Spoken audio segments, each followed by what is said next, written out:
everyone. My name is Mary Goose, and once again, I am demanding more funding for metastatic breast cancer.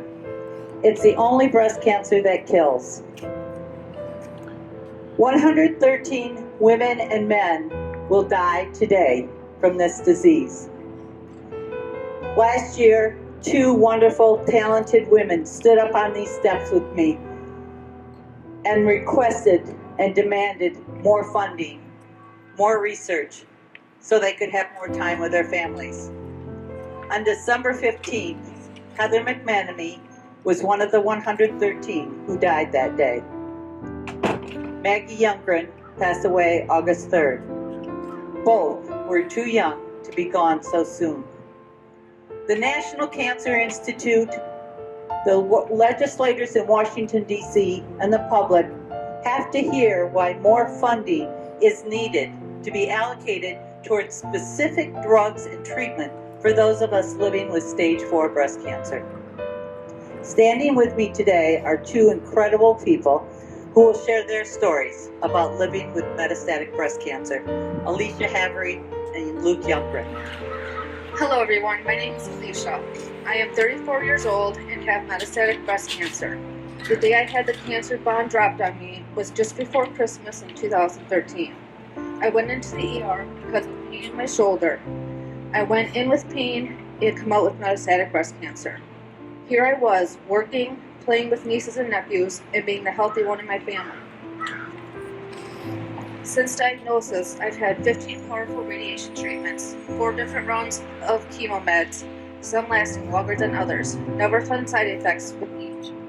Since June of this year, I've had a treatment break, but there's always a worry about new spots showing up on a scan, so you need to tend to worry and hope things are stable.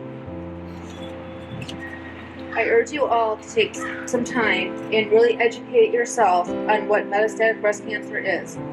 I found a lot of help from my oncologist, others who are in my shoes, and there's also the Metastatic Breast Cancer Network, MetaViber, and the Young Survival Coalition, all with whom I've studied and learned from. As Beth Caldwell said, I'm dying because we're wasting money on pointless breast cancer awareness campaign instead of funding breast cancer research. Pink is not a cure, research is. 30% of metastatic breast cancers metastasize. Yet only 2% of research money goes towards metastatic breast cancer, and this needs to change. Stage 4 needs more. My name is Luke Youngren. My wife Maggie Youngren spoke alongside Heather and Mary with grace and eloquence last year as part of the metastatic breast cancer community. And Maggie spoke last year of being a mother, a daughter, a friend, a colleague, a sister, and she was all that and more. She was my hero and my favorite person in the world, and those are things that we can all identify with. And that's why I think it's important that we're all here today and that we can take away something from today and take action on that. Maggie was diagnosed with stage 2 breast cancer in November of 2013. She went through multiple surgeries, went through radiation, 6 months of radiation, 6 months of chemo, and was given hormone therapy and told that she had no evidence of disease. 2 months later, she had innumerable mets in her liver that was inoperable, and at that point it was metastatic cancer, and there was no cure. She went through hormone treatments, immunotherapy, clinical trials. We sought second opinions all over the country, and she exhausted all of her options. And there simply isn't enough data, and there simply isn't enough treatment options for people with metastatic cancer. And as Mary said, she passed away on August 4th this year. And the allocation of 2% of the funds that we're receiving is not enough. It's not enough to move the needle. It's not enough to save lives. And it's not enough to change the trajectory of this disease. Maggie's message on these steps last year was for rallying support to change metastatic breast cancer from an incurable disease to a chronic illness.